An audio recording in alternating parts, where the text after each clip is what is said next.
Graça e paz do Senhor Jesus.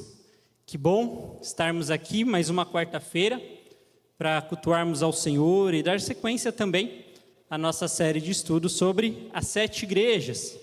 Hoje, o pastor Richard não está aqui porque ele foi para Foz do Iguaçu, lá para o encontro da CIB, e ele está indo de carro, Edinho, com alguns irmãos. Eu vou amanhã de avião. E a expectativa é que eu saindo amanhã à tarde eu consigo chegar primeiro que eles ainda. Mas são corajosos, foram de carro e agora eles devem, não sei, pelo horário, de repente parando para jantar, descansar um pouquinho, para amanhã de manhã seguirem viagem mais um pouco. Não é? São corajosos. Eu não sei quantas horas são, mas eu sei que é bem longe, Mas amém. E o meu amigo Edinho, então, me deu essa responsabilidade de hoje ministrar aqui a palavra, encerrando a nossa série sobre as 7 igrejas ali do livro de Apocalipse. E eu quero aproveitar também esse momento para te pedir que você compartilhe com os seus amigos, compartilhe nos status das suas redes sociais o link do culto, para que a gente alcance ainda mais gente. Não é? Nós sempre falamos isso aqui no início do culto, mas não falamos isso com o intuito de que possamos ser conhecidos ou algo desse tipo, não com um sentimento de soberba no coração, mas com um desejo de que a palavra do Senhor ela avance e encontre ainda mais pessoas. Eu já compartilhei algumas vezes de quarta-feira um testemunho onde eu coloquei apenas no meu status. Ali um culto que nós tivemos, um culto, se eu não me engano, era de quarta-feira também. E depois eu recebi uma mensagem de um amigo que já não via há bastante tempo, dizendo, olha, eu cliquei lá no link, eu vi o culto, fui abençoado. Então você posta ali nas suas redes sociais, posta nos seus status, e você nunca sabe até onde essa mensagem pode chegar. Então faça isso, aproveite isso, e depois que você compartilhar com pelo menos aí 10 pessoas, aí sim, você pode deixar o seu celular de lado, contanto que você não esteja assistindo no celular, né? Se você estiver assistindo no seu celular, você desliga a notificação do Instagram, do WhatsApp e, se você ainda usa Facebook, do Facebook também. Amém? Dito isso, eu queria orar para que nós pudéssemos iniciar aqui o nosso culto. Nós vamos orar declarando ao Senhor que estamos aqui reunidos por causa de quem Ele é. Este culto não é para nós, mas este culto é para o Senhor. Este momento que nós temos aqui é um momento onde buscamos também glorificar e honrar o nome do Senhor. E também vamos orar pela palavra do Senhor, para que o Senhor fale aos nossos corações, para que o Senhor ministre os nossos corações. E se você puder, ore por mim também, para que o Senhor faça aquilo que Ele deseja, através da minha vida nesta noite. Amém? Vamos orar ao Senhor. Senhor Jesus, Pai, nós queremos Te agradecer, ó Deus, pela oportunidade de estarmos aqui, Senhor, reunidos mais uma vez para cultuar e celebrar o Teu nome, Pai. Senhor, nós nos reunimos como igreja, meu Pai, ainda que de forma virtual, Senhor, porque temos o desejo de aprender mais sobre quem o Senhor é. Temos o desejo, ó Senhor Jesus, de aprender mais a respeito da Sua palavra. Temos o desejo, Senhor Jesus, de conhecer o Deus a qual nós servimos, Pai. E eu Te peço, Senhor Jesus, nesta noite, que o Senhor fale conosco, Pai. Que o Senhor ministre, Senhor Jesus, os nossos corações. Tire, Senhor Jesus, das nossas mentes toda a distração, Senhor. Que os nossos olhos, os nossos ouvidos estejam atentos, ó Senhor Jesus, àquilo que o Senhor tem para comunicar conosco, Pai. Quanto a mim, Senhor Jesus, o Senhor sabe que eu nada tenho para dar ou oferecer aos meus irmãos. Sou carente, Senhor, da Sua bondade, da Sua graça, da Sua misericórdia. E eu Te peço, Senhor Jesus, nesta noite, que o Senhor use a minha vida, ó Pai, da maneira como o Senhor desejar. Que eu seja apenas um instrumento, Senhor Jesus, em Tuas mãos, para cumprir, ó Senhor Jesus, com aquilo que o Senhor designou para esta noite, eu Te peço. Senhor, prepara, Pai, os nossos corações como uma boa terra, Senhor, para que a semente do Seu Evangelho encontre em nós um solo fértil e ela possa criar raízes profundas, ó meu Pai, e gerar fruto em nós e através de nós, eu Te peço. Em nome de Jesus. Amém. Amém? Meu irmão, se você puder, queria te convidar a abrir comigo a sua Bíblia lá no livro de Apocalipse, capítulo de número 3. Nós vamos ler a partir do versículo de número 14. Amém? hoje falaremos um pouco sobre a carta que o Senhor escreveu ou endereçou à igreja de Laodiceia. Um desafio, falar sobre a carta que o Senhor escreveu à igreja de Laodiceia, e nós veremos o porquê daqui a pouquinho, assim que nós realizarmos a leitura. Eu tenho certeza que você vai se dar conta do porquê. E hoje, então, é o nosso último dia, ou o nosso último estudo dessa série, amém? Apocalipse, capítulo de número 3, a partir do versículo de número 14, diz assim: Ao anjo da igreja em Laodiceia, escreve: Estas são as palavras do Amém, a testemunha fiel e verdadeira, o soberano da criação de Deus. Conheço as suas obras, sei que você não é frio nem quente. Melhor seria que você fosse frio ou quente. Assim, porque você é morno, não é frio nem quente, estou a ponto de vomitá-lo da minha boca. Você diz: estou rico, adquiri riquezas e não preciso de nada. Não reconhece, porém, que é miserável, digno de compaixão, pobre, cego e que está nu. Dou-lhe este conselho: compre de mim ouro refinado no fogo, e você se tornará rico. Compre roupas brancas e vista-se para cobrir a sua vergonhosa nudez, e compre colírio para ungir os seus olhos e poder enxergar.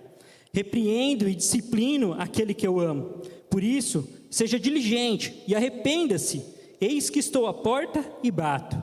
Se alguém ouvir a minha voz e abrir a porta, entrarei e cearei com ele e ele comigo. Ao vencedor, darei o direito de sentar-se comigo em meu trono, assim como eu também venci e sentei-me com o meu Pai em seu trono. Aquele que tem ouvidos, ouça o que o Espírito diz às igrejas. Amém? Meus irmãos, é um desafio falar sobre a carta que o Senhor Jesus endereça à igreja de Laodiceia. É um desafio porque essa é uma carta dura, uma carta pesada. A carta que o Senhor endereça à igreja de Laodiceia é, sem sombra de dúvidas, a carta mais severa que nós lemos aqui dentro da carta das 7 igrejas.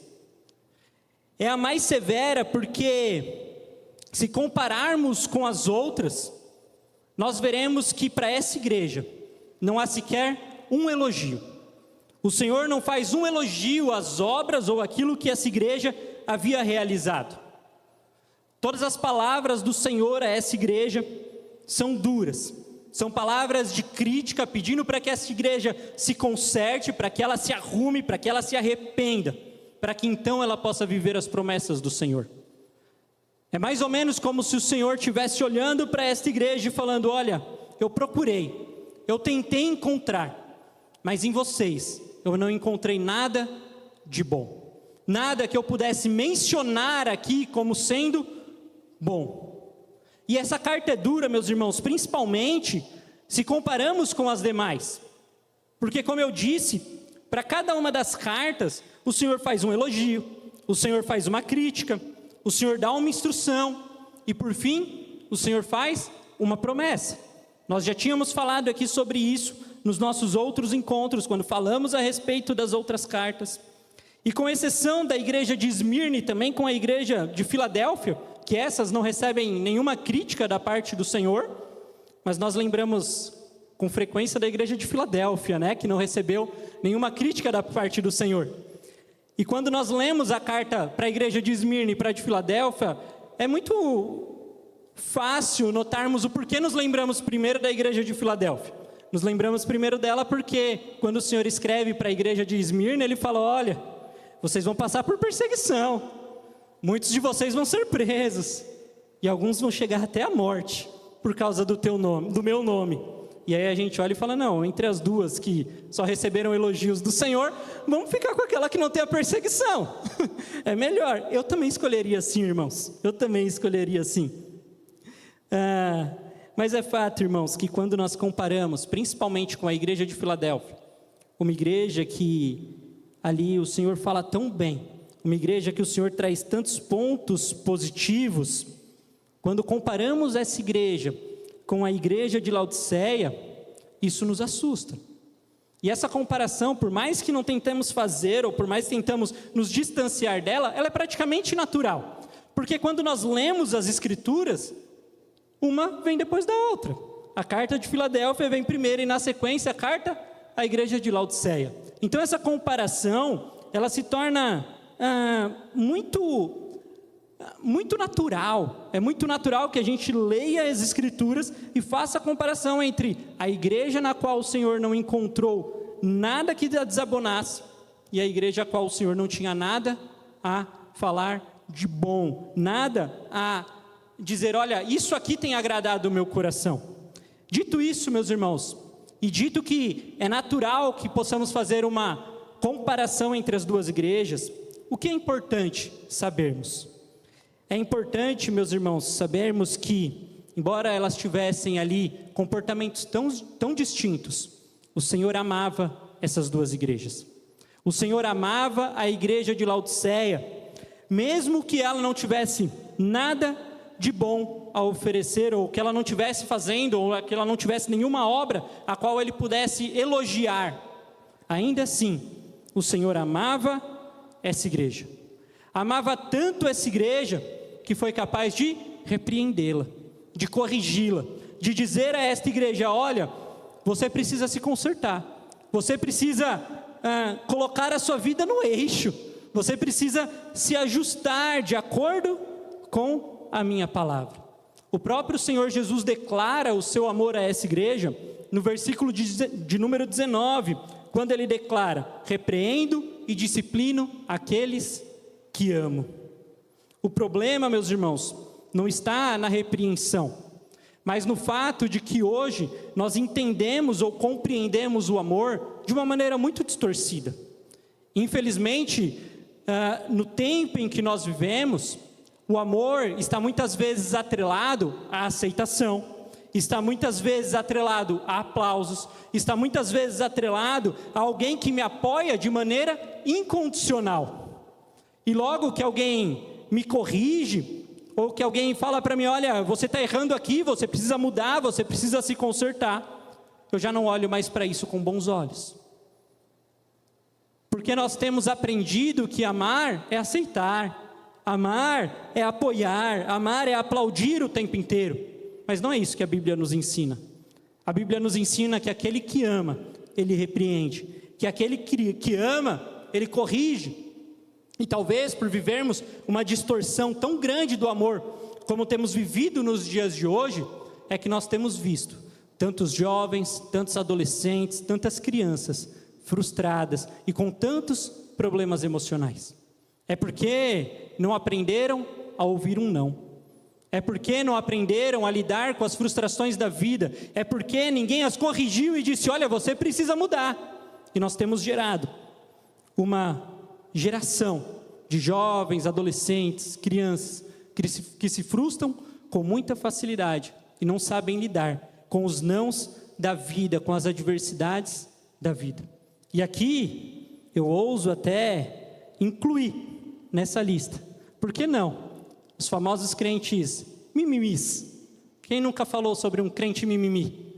Aquele crente que, se você falar que ele está errado, eu não vou mais para a igreja. O pastor pega no meu pé, o meu líder pega no meu pé. Mas veja, meu irmão, o Senhor repreende essa igreja, a igreja de Laodiceia, de maneira dura, de maneira firme, trazendo palavras duras ali. Ele diz a essa igreja, olha, vocês me causam náuseas, eu tenho vontade de vomitá-los da minha boca. Mas ele diz que fala isso, porque os ama, porque queria que eles se consertassem. É preciso compreender, meus irmãos, que quem ama, corrige. Quem ama, exorta com o intuito de trazer você de volta para o eixo, de te trazer de volta para o padrão estabelecido por Deus. Quem ama, corrige porque não quer ver você se perder. Quem ama, corrige porque quer te ver andando nos caminhos do Senhor. E eu sei que ninguém gosta de ser corrigido, ninguém gosta de ser repreendido. Eu também não gosto, meus irmãos. Nós não gostamos principalmente porque há no nosso coração o desejo de acertar, há o desejo de não falhar, há o desejo de caminhar de maneira íntegra, de maneira correta. E quando nós erramos, nós precisamos reconhecer isso. Olha, eu falhei aqui, Eu não fui perfeito naquilo que eu queria, eu errei, por mais que eu tivesse a intenção no meu coração de fazer aquilo que agrada a Deus, ou de andar de acordo com a palavra de Deus, eu errei, e eu preciso reconhecer isso, e reconhecer erros é difícil, meus irmãos. Por isso nós não gostamos de ser corrigidos. Mas a Bíblia diz, lá em Hebreus 12, versículos de número 10 a 11, diz assim: nossos pais nos disciplinavam por curto período, segundo lhes parecia melhor, mas Deus nos disciplina para o nosso bem, para que participemos da sua santidade. Nenhuma disciplina parece ser motivo de alegria no momento, mas sim de tristeza. Mais tarde, porém, produz fruto de justiça e paz para aqueles que por ela foram exercitados. Veja que texto lindo, meu irmão. Esse texto está dizendo, olha, o Senhor nos corrige, porque nos ama. Ele nos corrige porque Ele quer que nós venhamos participar da sua santidade. Era isso que o Senhor estava fazendo com a igreja de Laodiceia, ao corrigi-la. Era isso que o Senhor estava fazendo com a igreja de Laodiceia, quando Ele diz, olha, você precisa se consertar. As tuas obras diante de mim não são boas, não estão agradando o meu coração, não tem trazido prazer ao meu coração. A minha oração, meus irmãos, nesta noite, é para que o Senhor nos dê um coração que aceite e receba a sua correção, e que também o Senhor levante amigos e irmãos verdadeiros para caminhar ao nosso lado, amigos sinceros que estejam dispostos a nos corrigir quando necessário, amigos que estejam dispostos a dizer para mim e para você, olha, você errou, você precisa se consertar, esse não é o caminho, não é isso que Deus tem para a sua vida. Que o Senhor levante amigos verdadeiros e fiéis para andar ao nosso lado, porque Provérbios 27:17 diz assim: assim como ferro afia o ferro, o homem afia o seu companheiro, ou assim como ferro afia o ferro, um amigo afia o outro. É sobre esse entendimento de que quem ama corrige, e de que embora dura, a carta de Laodiceia revela o amor que o Senhor tinha por eles, é que eu quero dar sequência ao nosso estudo. Eu quero que a gente parta a partir daqui, ou saia a partir daqui entendendo que as palavras do Senhor Jesus para aquela igreja, por mais que fossem duras, continham amor, porque Ele queria ver aquela igreja andando segundo os padrões que Ele havia estabelecido. E ao escrever, meus irmãos, as cartas, ou ao endereçar essas cartas, o Senhor, Ele basicamente sempre inicia essas cartas da mesma maneira. Ele as inicia se apresentando e dizendo quem é que estava falando com a igreja. E para a igreja de Laodiceia, ele se apresenta da seguinte forma: estas são as palavras do Amém, a testemunha fiel e verdadeira, o soberano da criação. Apocalipse 3, versículo de número 14. Ao se apresentar como o Amém, que para mim e para você talvez seria traduzido de uma melhor forma como sim, ou assim seja, não é? Se você reparar na fala do amém, essa palavra ela é comum, você pode ir para qualquer país, praticamente qualquer país, e ali você participar de um culto, você pode não entender absolutamente nada no que eles vão falar, no final você vai entender que eles estão falando amém, amen, amém, ou por aí vai, né? Então é uma palavra que ela é praticamente universal, mas ela quer dizer isso, sim, assim seja, como alguém que está concordando com aquilo que foi falado, com aquilo que foi orado. Eu não sei se você, assim como eu, já passou por isso. Você vai no mercado e a mulher fala para você, nota fiscal paulista? Aí você, em vez de responder sim, você fala, amém. Amém? Já passou por isso, Edinho? É, Edinho, a gente sofre com essas coisas. Já fui ao médico e chamei o médico, ao invés de chamar de doutor, de pastor. Ele ficou me olhando. Eu falei, sei lá, às vezes Deus quer falar alguma coisa com você, né? Mas a gente faz isso, mas essa palavra, ela quer dizer sim, ou assim seja. E quando Jesus se apresenta dessa maneira, Ele está se apresentando àquela igreja como aquele que é o consumador de todas as coisas. Ou o qual nele, todas as promessas de Deus se cumprem. Porque é em Jesus, meus irmãos, que todas as promessas do Senhor se cumprem. É em Jesus que todas as coisas são consumadas. Tudo aquilo que há foi criado por Ele, para Ele, por meio dEle. Ele é o fim de todas as coisas. E é assim que Ele está se apresentando àquela igreja. Ao se apresentar àquela igreja como a testemunha fiel, o que o Senhor Jesus está dizendo àquela igreja era que Ele é aquele que é digno de total confiança. Nele nós podemos confiar. Ele é a própria garantia e testemunho das verdades de Deus reveladas. É Ele quem é a garantia daquilo que Deus determinou que aconteceria, ou daquilo que Deus disse que seria, das promessas do Senhor. Ele é a própria garantia. Nele não há variação de dúvidas. Nele nós podemos confiar toda a nossa vida. Naquilo que o Senhor Jesus disse, ou nas suas palavras, nós podemos depositar toda a nossa confiança. E era isso que ele estava dizendo àquela igreja. Por fim, ao se apresentar àquela igreja como soberanos sobre a criação, ou o princípio da criação, Jesus estava revelando à igreja de Laodiceia a sua divindade. Porque Jesus é Deus, amém? Jesus não foi criado. Jesus não passou a existir no ventre de Maria, não. Jesus sempre existiu. Jesus é Deus. E era assim que ele estava se apresentando àquela igreja. Ele estava se apresentando como alguém que não foi criado. Ele não era criação, mas ele é o Criador de todas as coisas. Era isso que ele estava dizendo àquela igreja. Jesus estava revelando a sua identidade àquela igreja, mostrando que ele os conhecia. Por ser soberano sobre todas as coisas, conhecedor de todas as coisas e criador de todas as coisas, por ser o próprio Deus, ele conhecia aquela igreja. E é por isso que no versículo seguinte, ele diz: conheço as tuas obras. Apocalipse 3:15. Conheço as suas obras. E a pergunta que eu te faço nesta noite é se ao invés de para a igreja de Laodiceia, o Senhor estivesse dizendo, para mim e para você, conheço as tuas obras, qual seria a nossa reação? Nós tremeríamos de medo, entraríamos em pânico, teríamos pavor daquilo que poderia aparecer no telão do céu, né? Porque a gente tem essa ideia, né, de que no julgamento, no grande dia ou no julgamento, vai aparecer os nossos atos no telão. Será que teríamos medo daquilo que seria apresentado? Ou será que se ouvíssemos do Senhor, conheço as tuas obras, o sentimento que haveria no nosso coração é: olha, Senhor, eu sei que eu posso estar errando no meio do caminho. Eu sei que talvez as minhas obras ainda não sejam perfeitas como o Senhor é, mas eu tenho buscado andar nos teus caminhos. Eu tenho buscado andar de maneira que traga prazer ao seu coração, de maneira que agrade ao Senhor, de maneira que glorifique o teu nome. Se o Senhor perguntasse, ou se o Senhor afirmasse para mim e para você: conheço as tuas obras, como estaria o nosso coração?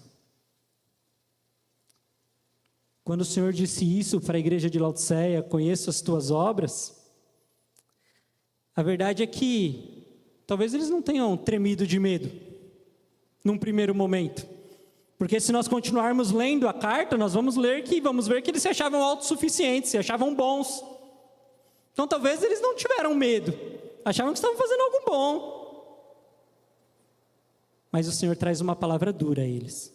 O Senhor fala: olha, eu provei as suas obras, eu vi as suas obras, e o que eu vi não é bom. Por isso que ele segue dizendo: sei que você não é frio nem quente. Melhor seria que você fosse frio ou quente. Assim, porque você é morno, nem frio nem quente, estou a ponto de vomitá-lo da minha boca. Apocalipse 3, versículos 15 e 16. Talvez ao ler aquela carta, ou ao ver aquela carta, o Senhor falando: olha, conheça as suas obras. Eles se prepararam: agora vai vir coisa boa. Mas aí o Senhor fala para eles: olha, vocês não são frio e nem quente. O desejo que eu tenho quando eu olho para vocês é de vomitá-los da minha boca. E o que eu acho incrível da forma como o Senhor Jesus fala é que Ele sempre sabe como falar comigo e com você. Ele sempre encontra a maneira de se comunicar conosco. E com a igreja de Laodiceia não é diferente. Ele se comunica com aquela igreja de maneira que ela pudesse compreender claramente aquilo que ele estava falando. Ele usa daquilo que era comum para aquela cidade ou para aquela igreja, para nos revelar a sua verdade. Para revelar a Laodiceia aquilo que ele pensava, ou aquilo que ele sentia quando olhava para esta igreja. Eu sei, meus irmãos, que talvez você já saiba disso. Eu sei que talvez você já tenha ouvido sobre a igreja de Laodiceia 1000 vezes. Mas para garantir que todos nós estaremos na mesma página, e que todos nós estaremos falando da mesma coisa, eu quero trazer aqui um contexto sobre aquilo que o Senhor Jesus estava falando para essa igreja. O Senhor Jesus estava usando a estrutura daquela cidade para comunicar ou para descrever a realidade espiritual daquela igreja. Laodiceia era uma cidade que estava situada entre duas outras cidades. Na verdade, ela fazia parte ali de um conglomerado de cidades. As cidades de Hierápolis e a cidade de Colossos. Hierápolis era uma cidade muito conhecida pelas suas águas termais. Sabe aquela água quente? Sabe quando você vai lá para o Termas dos Laranjais, lá para Rio Quente, lá em Goiás, né? No Goiás. Eu sempre falo em Goiás, mas aí eu conversando com o pessoal lá de Goiás, tem um amigo lá de Goiás, ele fala, não, lá no Goiás, aí eu aprendi que é assim. Lá em Rio Quente, lá no Goiás, aquelas águas quentes. Era assim a cidade de Hierápolis. Aquelas águas termais, elas tinham ali uma função terapêutica. Pessoas iam para lá para se banhar naquelas águas com a ideia de buscar, de repente, cura, algo mais voltado ali para aquela parte terapêutica, algo nesse sentido. Então, era uma cidade muito famosa por isso. Agora, a cidade de Colossos era diferente. A cidade de Colossos não tinha água quente, mas ela tinha uma água fresca, uma água fria, uma água potável. Sabe aquela água, quando está aquele calorzão, você toma, que você fala, eu tomaria 2 litros dessa água? Essa era a água que havia ali em Colossos. Porém, Laodiceia não tinha uma fonte própria de água. Para que Laodiceia tivesse água, era necessário que ela trouxesse água, tanto de Hierápolis quanto de Colossos, ou de Hierápolis e Colossos, eu não sei qual era o lado das duas. Mas era necessário que ele trouxesse água das suas cidades vizinhas. Ele trazia isso através de aquedutos, ou seja, uma tubulação de água que chegava até ali a cidade de Laodiceia. Só que tinha um problema, meus irmãos. Aquela água saía de Hierápolis quentinha, a água de Colossos saía lá geladinha, fresquinha, mas elas percorriam um longo caminho até chegar em Laodiceia. E quando elas finalmente chegavam em Laodiceia, elas já não estavam nem quente e nem fria, mas elas estavam mornas e sujas. Ela não chegava em Laodiceia simplesmente morna, mas ela chegava lá suja também. E aquela água já não servia para muita coisa. Alguns dizem que isso era mais comum naqueles que visitavam a cidade de Laodiceia, mas é fato que aqueles que bebiam daquela água morna tinham vontade de vomitar, tinham náuseas, tinham ânsia por causa daquela água morna. Eu confesso que eu pensei em experimentar água morna, Edinho, para trazer um pouco mais de vida, sabe? Mas eu falei, bom, o Senhor disse que por eles serem mornos, ter vontade de vomitá-lo. Eu falei, é melhor eu não provar isso aqui não, deixa para lá. Mas o que dizem é que a água morna, ela trazia essa sensação para aqueles que a tomavam, essa vontade de vomitar, náuseas, né? Então veja, quando o Senhor Jesus fala aqui com a igreja de Laodiceia, o que ele está dizendo é basicamente a mesma coisa que acontecia com essas águas. Ele está dizendo, olha, quem dera você fosse quente ou frio, mas você é morno. Ele estava dizendo, olha, se você fosse quente, você teria ali a sua função terapêutica, se você fosse frio, você saciaria a sede, mas porque você é morno, isso me traz náuseas. Jesus usa a realidade daquela cidade para falar sobre a realidade espiritual daquela igreja. O que Jesus estava dizendo a eles é que os faltava vida genuína em Cristo. Eles achavam que eram crentes, Eles achavam que serviam a Deus, eles achavam que professavam o nome do Senhor e diziam crer no Senhor, mas a verdade é que eles não pertenciam ao Senhor. A verdade é que o Senhor não os conhecia.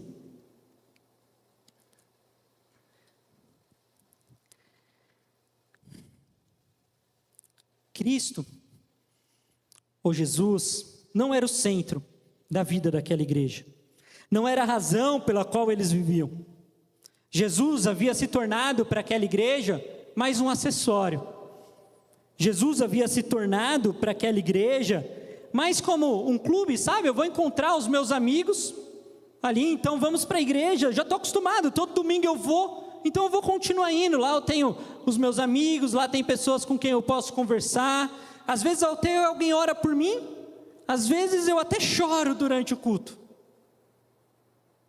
Para eles ali, Cristo estava longe, eles achavam que tinham o Senhor, mas o Senhor já estava longe, eles tinham se tornado crentes nominais, eles tinham ou carregavam ali esse nome, olha, não, eu creio no Senhor, mas não viviam de acordo com isso. O Evangelho não fluía através deles, com o intuito de alcançar outros e de levar outros à vida eterna. Não havia neles mais paixão e devoção fervorosa pelo Senhor. Eles haviam se acostumado com o Evangelho.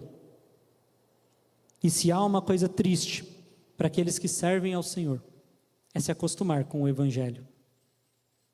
É se acostumar com o Evangelho a tal ponto de deixar de crer naquilo que você diz que crê. Porque essa, infelizmente, é uma realidade também. Muitos dizem crer no Senhor, mas se analisarem a sua mente, a sua consciência de maneira profunda, eles vão encontrar questionamentos. Será que creio mesmo? Ao declarar que era melhor que eles fossem quente ou frio, Jesus não estava falando que era melhor que eles fossem religiosos ou ateus. Alguns chegam a ensinar isso, não, o que Jesus estava falando é que ou você é um crente de verdade ou é melhor você desviar, é isso que o Senhor está falando. Não, não é isso, Jesus não está dizendo isso. Não é desejo do Senhor que ninguém desvie, não é desejo do Senhor que ninguém se afaste da sua presença. O que ele estava falando, o que ele estava dizendo, é que a vida cristã que eles viviam não tinha mais serventia, porque não mudava a história e a realidade deles, e não mudava a história e a realidade daqueles que o cercavam. Uma vez que Jesus não era o centro de tudo aquilo que eles tinham ou faziam, uma vez que eles haviam se amoldado aos padrões daquela cidade, agora o evangelho que eles criam não tinha poder para transformar as histórias, não tinha poder para transformar vidas através deles. Eles estavam mais preocupados consigo mesmo do que em colocar em prática aquilo que eles haviam aprendido a respeito do Senhor. A realidade que aquela igreja vivia estava fazendo com que eles corressem o sério risco de viver aquilo que Jesus havia declarado em Mateus 7, dos versículos 21 a 23. Nem todo aquele que me diz, Senhor, Senhor, entrará no reino dos céus, mas apenas aquele que faz a vontade do meu Pai que está nos céus. Muitos me dirão naquele dia, Senhor, Senhor, não profetizamos nós em teu nome não expulsamos demônios e não realizamos muitos milagres? Então eu lhes direi claramente, nunca os conheci. Afastem-se de mim, vocês que praticam o mal. A realidade que aquela igreja vivia estava fazendo com que eles corressem um sério risco de viver a realidade descrita aqui pelo Senhor Jesus. Eles corriam um sério risco de um dia, diante do Senhor, ouvirem, afastem-se de mim, porque eu não os conheço. O modo como eles estavam vivendo fazia com que o Senhor tivesse náuseas e desejasse vomitá-los. Uma expressão forte, mas que revela como o Senhor se sentia com relação àquela igreja. Como eles não estavam trazendo prazer àqueles que eles diziam ser o seu Senhor. A repreensão de Jesus sobre aquela igreja segue. E agora Jesus diz no versículo de número 17, aquela igreja: você diz, estou rico, adquiri riquezas e não preciso de nada.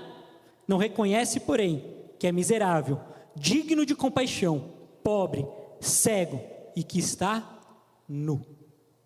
Mais uma vez, Jesus utiliza da realidade daquela igreja ou da realidade daquela cidade para falar sobre a realidade espiritual que aquela igreja vivia. A cidade de Laodiceia era uma cidade extremamente rica. Alguns historiadores, estudiosos dizem que era a cidade dos milionários, daqueles que tinham realmente dinheiro, um poder aquisitivo alto. Era basicamente uma cidade onde era o centro bancário daquela época. Os estudiosos dizem, ou os historiadores dizem, que muitos banqueiros, inclusive, moravam ali naquela cidade.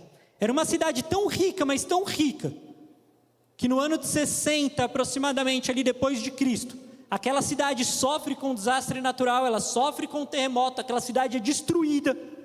Enquanto o governo enviava recursos para que as cidades se reconstruíssem, Laodiceia diz: nós não queremos o recurso do governo, nós não queremos o dinheiro do império, nós vamos nos reconstruir com os nossos próprios recursos, com o nosso próprio dinheiro. Essa cidade era tão rica que foi capaz de fazer isso e reconstruir com o seu próprio dinheiro a sua cidade. A realidade daquele tempo era diferente da nossa. Esses dias eu vi uma reportagem em que uma ponte caiu e era a única ponte de acesso à cidade. E o governo começou a fazer orçamentos, levantar custo, licitações, tudo para reconstruir aquela ponte. E o povo daquela cidade resolveu fazer uma ação. Começaram a vender rifas, começaram a doar dinheiro, tudo para reconstruir aquela ponte. E eles reconstruíram aquela ponte, se não me engano, num período de 1 ano.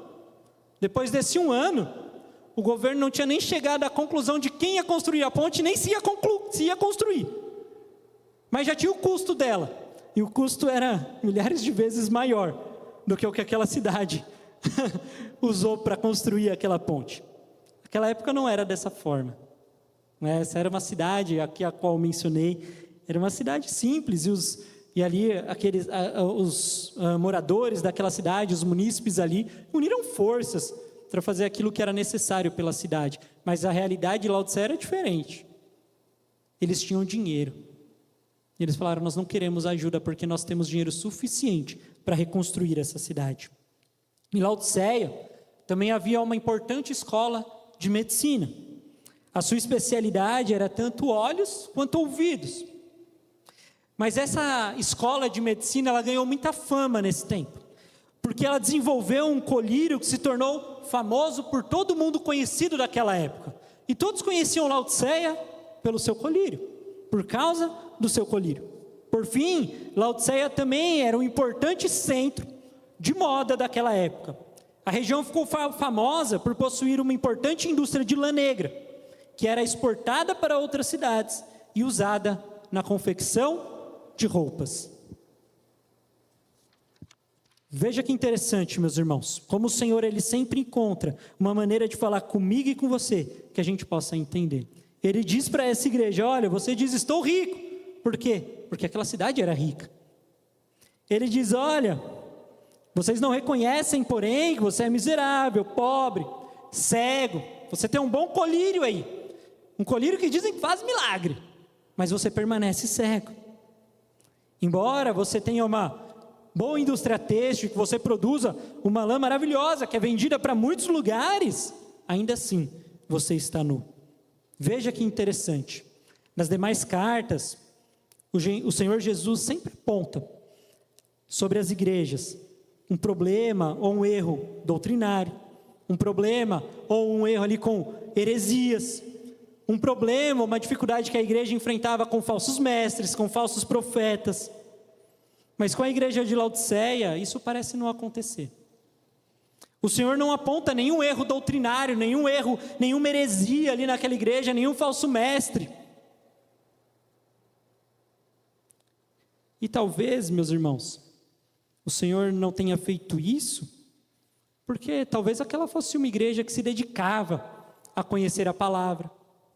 Fosse uma igreja que, por conhecer a palavra do Senhor, afastava os falsos mestres, afastava os falsos profetas. Talvez fosse isso. E eles se colocaram ali então numa posição onde eles se sentiam autossuficientes. Eu já sei tudo o que eu preciso saber. Eu não tenho mais nada que aprender. Eu já conheço tudo. Eu tenho todo o conhecimento e não só isso, eu tenho todo o dinheiro.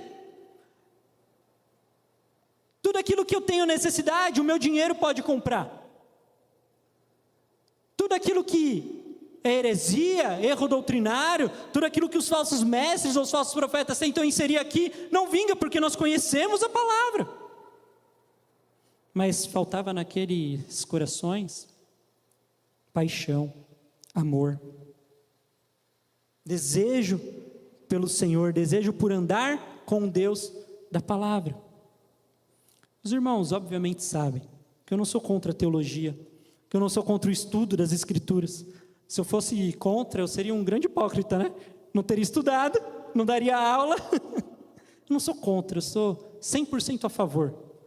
E eu advogo fortemente que a letra ou que o estudo teológico não esfria o homem. Você estudar muitas Escrituras, você estudar a teologia, não vai esfriar o seu amor pelo Senhor.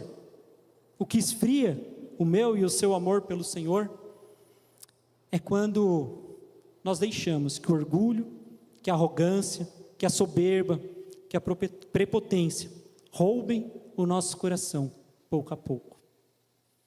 Às vezes, porque conhecemos um pouco mais do que o nosso irmão, já nos colocamos numa posição de julgar, ou no sentido de aprovar ou não aquilo que meu irmão está falando, porque eu falo, não, eu conheço, não é isso.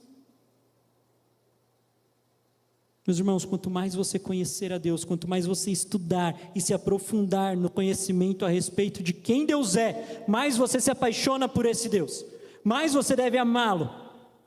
Você só vai esfriar se você deixar a arrogância, o orgulho, a prepotência tomar conta do seu coração. Talvez, para a igreja de Laodiceia, a humildade estava passando longe. Eles olhavam e falavam, não temos falta de nada.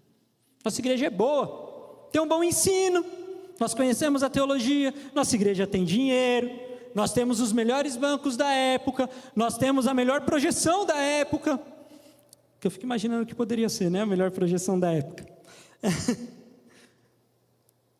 Nós temos tudo aquilo que o dinheiro pode comprar e nós nos esmeramos em estudar, nós não temos falta de nada. Mas o que o Senhor Jesus quer nos ensinar é que todos nós precisamos ter um coração humilde diante dele. Todos nós precisamos ter um coração onde nós entendemos que nós sempre teremos algo a aprender do Senhor, com o Senhor e com o corpo de Cristo. Eu sempre falo, quando nós temos aula ali de teologia, ou quando tenho a oportunidade de ministrar uma matéria ali na nossa teologia, eu sempre digo, falo, olha irmãos, para mim é sempre um privilégio ter a oportunidade de ensinar aqui. Porque quando eu ensino, eu aprendo talvez muito mais com vocês do que vocês comigo. Nós precisamos ter um coração humilde para saber, olha, eu preciso aprender mais do Senhor, há mais a aprender. Eu preciso que o meu coração seja cheio do desejo pelo Senhor. A igreja de Laodiceia, ela estava se balizando ou analisando a sua própria vida a partir da ótica do mundo, ou a partir da ótica do contexto em que ela estava inserida. Eu sou rico, eu tenho tudo. Olha para essa cidade. É aqui que eu estou inserido, eu tenho tudo, eu não tenho falta de nada. Mas elas não olhavam, ou não analisavam, não faziam uma autoanálise da sua própria vida a partir da ótica da palavra do Senhor. E o que deve servir de norte para mim e para a sua vida, não é a média, não é aquilo que os cristãos na média fazem. Se os cristãos na média oram 15 minutos e eu oro 20... Se bem que se orar 15 minutos na média é bastante já, né? Mas se eles oram 15 minutos na média e eu oro 20, eu estou acima, estou top. Nossa vida não deve ser balizada por isso. A nossa vida deve ser balizada, ou deve ser confrontada a partir da palavra do Senhor. A partir da palavra do Senhor é que nós precisamos olhar para quem somos e dizer, olha, eu preciso mudar. Eu preciso ser transformado. A gente tem mania de fazer isso, né? Quando você é criança, você tem muito mais. Né? Eu lembro, meu pai abria comigo, por que você não fez isso? Você não lavou a louça. Aí o que eu fazia? Mas meu irmão também não lavou. Por que você está brigando comigo? Porque a responsabilidade era sua. Não, mas ele também tem que lavar. Né? A gente joga a culpa no outro. Mas nós precisamos olhar para as Escrituras e deixar que ela nos confronte. Que ela fale aos nossos corações, olha, aqui você está errado, aqui você precisa mudar, para que possamos andar de acordo com a palavra do Senhor. A igreja de Laodiceia colocou a sua confiança nos seus recursos financeiros, e isso a levou para longe do Senhor. Ela amou mais o dinheiro do que o seu Senhor, e esse é um risco grande na vida do crente nos dias de hoje. Muitos têm desejado as bênçãos do Senhor, mas não querem um relacionamento com esse Deus abençoador. Muitos querem aquilo que Deus pode dar, mas não querem quem Deus é. E eu sei que no meio da nossa igreja ou na nossa comunidade aqui, isso não é tão comum. Quando falamos a respeito disso, parece utopia, né? Porque nós falamos, não, aqui nós não pregamos isso, aqui nós não ensinamos isso, aqui nós ensinamos que o crente, ele deve buscar a Deus por quem ele é, que aquilo que Deus te dá, ele faz por graça, bondade, misericórdia. Deus não quer seu dinheiro, Deus não vai te abençoar mais ou menos, se você der mais ou menos dinheiro na igreja. Nós pregamos e ensinamos isso aqui. Mas, meus irmãos, essa é uma realidade lá fora. Se não fosse uma realidade, nós não veríamos as igrejas adeptas à teologia da prosperidade crescerem tanto como crescem. Nós não podemos deixar que o amor ao dinheiro tome o nosso coração. Em Mateus 6, do 19 ao 21, o Senhor Jesus declara: não acumulem para vocês tesouro na terra, onde a traça e a ferrugem destrói, e onde os ladrões arrombam e furtam, mas acumulem para vocês tesouro no céu, onde a traça e a ferrugem não destrói, e onde os ladrões não arrombam nem furtam, pois onde estiver o seu tesouro, aí também estará o seu coração.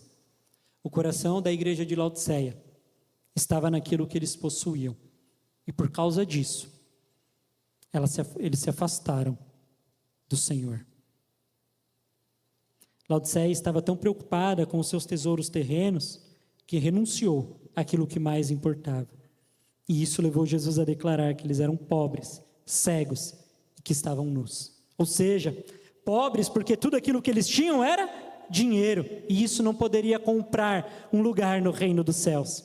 Cegos porque não conseguiam enxergar a sua própria condição. E nus porque a sua vergonha ou o seu pecado estava agora exposto. Mas Jesus traz um conselho àquela igreja. Ele diz àquela igreja: dou-lhe este conselho, compre de mim ouro refinado no fogo, e você será rico, ou você se tornará rico. Compre de mim roupas brancas e vista-se para cobrir a sua vergonhosa nudez, e compre de mim colírio para ungir os seus olhos e poder enxergar. Veja que Jesus agora ele apresenta um caminho de retorno para aquela igreja. Jesus coloca diante daquela igreja a opção de continuarem como estavam e sofrerem com a condenação, porque a condenação é real, amém? Nós cremos em uma salvação, e se cremos em uma salvação, a condenação ela é tão real quanto a salvação. Então eles tinham o poder de escolher, olha, continuem assim, sofram com a condenação, ou mudem de rota, se reconciliem com Cristo. Mais do que colocar diante deles essa opção, o Senhor coloca diante deles um caminho que deveria ser seguido. O Senhor diz para ele: olha, comprem de mim ouro refinado no fogo. E o ouro, meus irmãos, ele costuma ser mais pesado do que as impurezas. Então, quando você expõe o ouro a grandes temperaturas, ele começa a derreter, o ouro desce e as impurezas sobem. E assim, para aquele que ele maneja o ouro, ele consegue ali tirar aquelas impurezas e trabalhar aquele ouro de maneira pura. O que o Senhor estava dizendo à igreja de Laodiceia é o seguinte: olha, se aproximem de mim, Se aproximem de mim que sou santo, porque quando vocês se aproximarem de mim, que sou santo, o seu pecado vai ser exposto, a sua impureza será exposta, e eu poderei trabalhar nela, para que vocês sejam purificados, para que vocês sejam santificados. O Senhor Jesus diz àquela igreja: comprem de mim roupas brancas, para cobrir a sua nudez. Vestes brancas fala sobre atos de justiça, sobre santidade. Por isso que o Senhor Jesus diz para eles: olha, comprem de mim as vestes brancas, porque Ele está dizendo, vocês não são justos. Você pode achar que aos seus próprios olhos você é justo, você é bom, você é santo, mas você não é. Eu sou santo, eu sou justo. Então compre de mim vestes brancas para cobrir a sua nudez.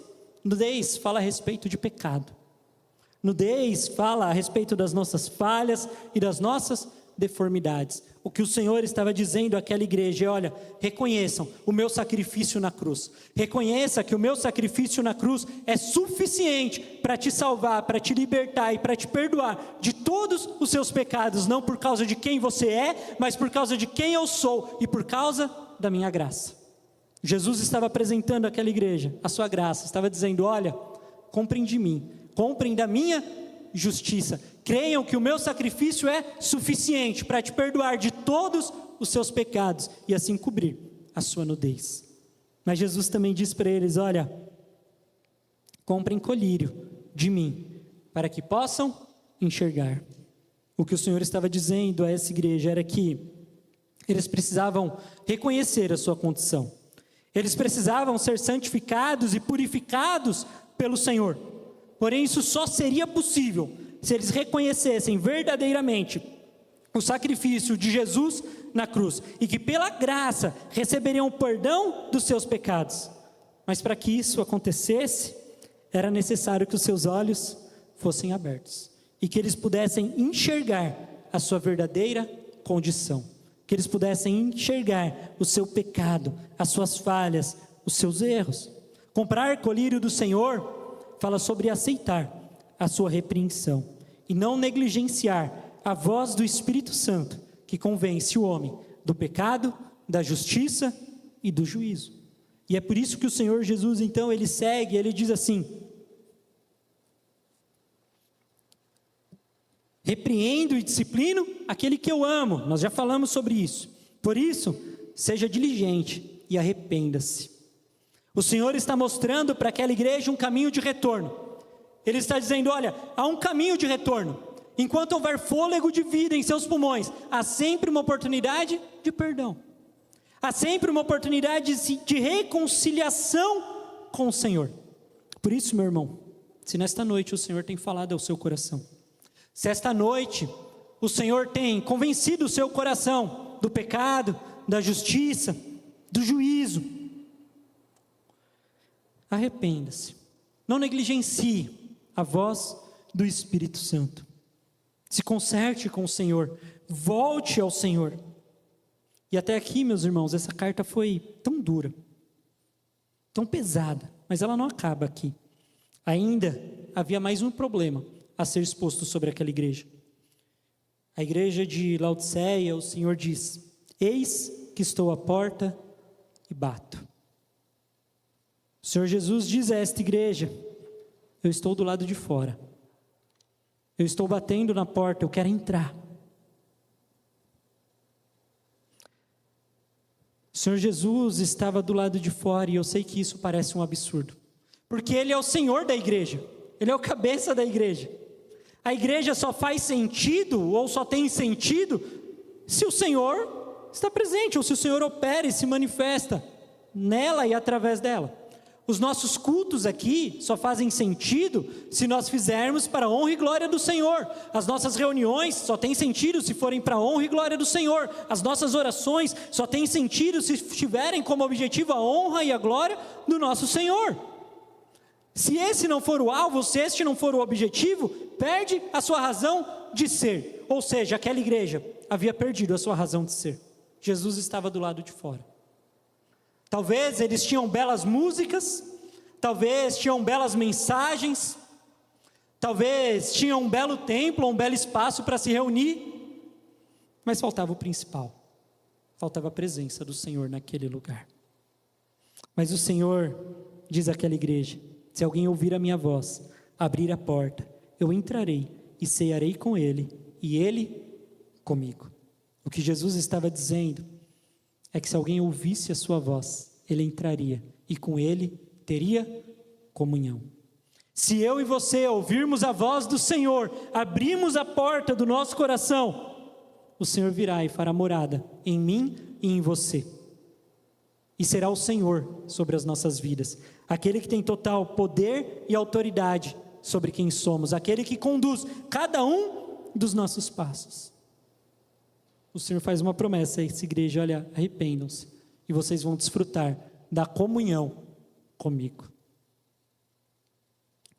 Jesus segue, ele faz então essa igreja. Nós já estamos aqui terminando, meus irmãos. Estamos aqui nos 2 últimos parágrafos. O Senhor segue e ele faz mais uma promessa à igreja de Laodiceia. Ele diz, lá no versículo de número 21, ao vencedor darei o direito de sentar-se comigo em meu trono, assim como eu também venci e sentei-me com o meu Pai em seu trono. Quem são os vencedores? Os vencedores são um grupo restrito de crentes? Os vencedores são um grupo seleto, um grupo especial que o Senhor chamou para serem os vencedores? Não. Os vencedores são todos aqueles que guardam a palavra do Senhor e a praticam. Os vencedores são todos aqueles que têm ouvido a voz do Senhor e não têm negligenciado ela. Têm buscado andar segundo a sua palavra. Têm buscado andar segundo aquilo que o Senhor tem nos ensinado. A promessa do Senhor, ou a promessa aos vencedores, é para todo aquele que nele crê e vive uma vida de acordo com a palavra do Senhor. A esses, o Senhor faz a promessa de que reinarão com ele em seu reino vindouro. Por fim, Jesus conclui a carta da mesma forma como concluiu as demais.